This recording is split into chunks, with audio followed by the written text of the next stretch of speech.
Bagaimana mempersiapkan agar stamina kita tetap fit selama perjalanan mudik Lebaran 2024 ini? Langsung saja kita bahas bersama dengan narasumber saya. Di studio sudah ada Dr. Santi dari Kompas Gramedia Medical Center. Selamat pagi dok, kita ketemu lagi. Selamat pagi Disti. Kabar baik ya dokter ya? Kabar baik selalu. Ya dokter, ini kalau kita melihat kan sebentar lagi ya dokter ya, 7 hari lagi menjelang Lebaran. Biasanya nih menjelang Lebaran sudah banyak warga begitu ya yang kemudian mempersiapkan perjalanan mudik. Biasanya yang disiapkan adalah bagaimana oleh-oleh ya kan dari Jakarta untuk mereka saudara-saudara di kampung halaman. Kemudian juga dipersiapkan kendaraan, tapi terkadang lupa yang dipersiapkan juga adalah bagaimana kesehatan kita untuk perjalanan mudik ya dok ya? Iya, seringkali yang dipermasalahkan itu cuma mobilnya, bensinnya, olinya, air radiatornya, air wipernya gitu. Tapi manusia yang nyetirnya, manusia yang penumpangnya sering terlupakan. Padahal esensinya kan bukan mobilnya saja, tapi manusianya juga. Gitu.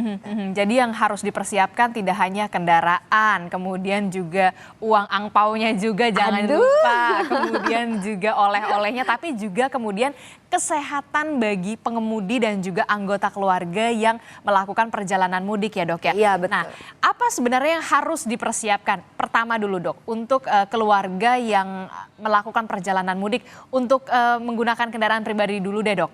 Apa yang harus dipersiapkan khususnya untuk pengemudinya ya dok ya? Untuk pengemudinya sebaiknya berada dalam keadaan yang prima. Dalam arti secara umum kesehatannya baik dan cukup tidur, makan cukup, tidur cukup. Nah keadaan ini bisa dicapai sebelum hari H-nya dipersiapkan. Nggak bisa mendadak langsung prima kan. Nah, caranya kita cek dulu kesehatan-kesehatan. Angka-angka yang perlu itu yang paling gampang tensi, gula darah gitu kan. Nah lain-lainnya kalau memang punya penyakit-penyakit tertentu, itu penyakit yang obat-obatan yang digunakan untuk mengatasi penyakit tersebut. Misalnya saya ada sakit jantung atau ada darah tinggi. Obat-obatannya itu dikonsumsi dan sebaiknya konsultasi ke dokter untuk menganalisa ini keadaannya cukup fit atau tidak untuk mengendarai terutama pada jarak jauh. Gitu. Kemudian jangan lupa juga menjelang hari keberangkatan, tidak cuma 1 hari tapi beberapa hari sebelum hari keberangkatan, cukup tidur. Ini nih susah banget karena kan udah sibuk ya mempersiapkan oleh-oleh, tadi Disti bilang udah kan. siapin oleh-olehnya, belum baju, nastarnya ya kan udah disiapin dari Jakarta. Jadi memang membutuhkan pembagian waktu yang ketat supaya tidak mengorbankan waktu untuk tidur. Karena tidur yang kurang pada beberapa hari sebelum hari H itu akan menjadi hutang tidur yang meningkatkan kemungkinan untuk terjadinya microsleep, ketiduran gitu. Dan itu fatal kalau dilakukan di jalan tol gitu. Dan tidak hanya membahayakan diri kita dan mobil kita dan isinya, tapi juga orang lain. Biasanya harus mempersiapkan diri untuk perjalanan mudik untuk si pengemudi itu biasanya berapa hari dok? Kan harus cek tensi dulu, kemudian juga harus tes gula darah dulu kalau perlu, dipersiapkan juga obat-obat yang memang harus disiapkan begitu ya dok. Termasuk juga tadi Anda mengatakan dok harus cukup tidur dulu nih, harus cukup istirahat dulu sebelum mengemudi untuk melakukan perjalanan mudik.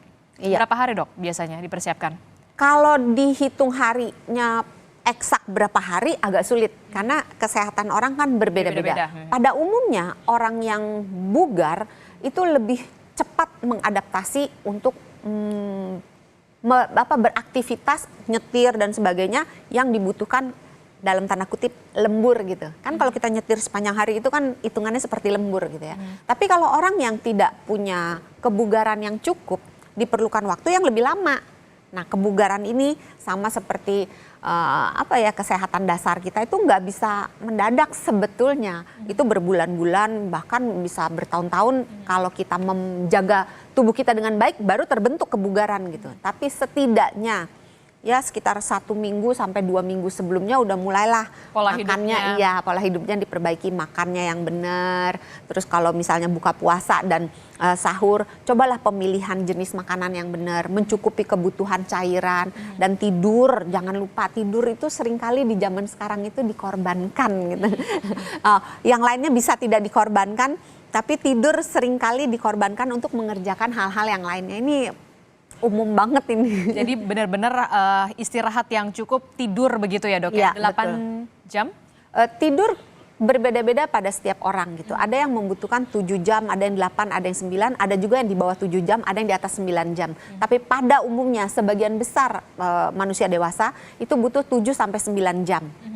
Oke, jadi dipastikan ketika sebelum Anda mengemudikan kendaraan untuk perjalanan mudik, Anda harus istirahat tidur 7 sampai 9 jam dulu ya begitu ya dok ya. Iya. Apalagi nanti di perjalanan mudik biasanya macet tuh dok.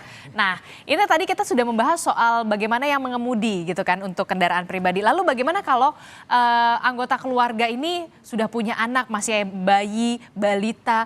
Ini kan biasanya suka masuk angin atau apa yang harus dipersiapkan dok selama perjalanan mudik? Juga biasanya kalau balita kan suka cranky gitu dok kalau misalkan di dalam mobil, apalagi di dalam keadaan macet begitu dok. Iya, untuk tips untuk keluarga yang membawa anak kecil, terutama balita. Kalau bayi masih nggak terlalu cranky ya, kalau balita agak tantangannya lebih berat. Itu berusahalah untuk mengikuti rutinitas si anak ini sebelum melakukan perjalanan sedekat mungkin dengan ketika kita jalan. Maksudnya gini, kalau dia biasa makan pagi jam 7 misalnya, maka ketika dibawa dalam perjalanan usahakan jam 7 makan. Misalnya di jam 12 makan, usahakan dia jam 12 makan. Jadi mengikuti rutinitas yang biasanya. Kemudian buat suasana yang menyenangkan, kalau perlu bawa beberapa mainan yang dia sukai, bawa musik atau permainan-permainan sederhana yang bisa dilakukan bersama dengan anggota keluarga yang ada di dalam mobil. Nah kalau biasanya kan suka mabuk perjalanan itu bagaimana dok? Nah untuk anak-anak, dan ini berlaku juga untuk orang dewasa yang suka mabuk perjalanan, itu tipsnya adalah duduk di tempat yang menghadap ke arah tujuan. Jadi kalau kita misalnya berjalan ke arah depan, kita menghadap ke depan gitu. Jadi jangan nyamping, kan anak kecil kan suka duduk di nyamping gitu, ngeliat jendela gitu kan. Nah usahakan menghadap ke depan, kemudian menatap sesuatu yang jauh yang relatif tidak bergerak. Jadi kalau kita melihat pohon kan gerak-gerak gitu kan. Kalau kita ke depan menatap horizon itu lebih rendah kemungkinan kena mabuk.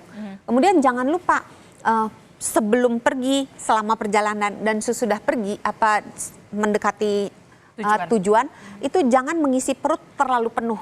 Oh oke. Jadi tapi jangan kosong juga. Pas-pasan aja, asal terisi dan makanannya jangan yang terlalu pedas, jangan yang terlalu berminyak. Oke, jadi harus pola makan juga diatur begitu ya, mulai dari sebelum perjalanan mudik sampai kemudian juga ketika untuk tiba di tujuan, dan juga pasti harus juga tidak boleh kurang istirahat begitu ya. Terima kasih Dokter Santi telah bergabung bersama kami dan juga tips dan juga triknya bagaimana sehat dan juga bugar selama perjalanan mudik saudara.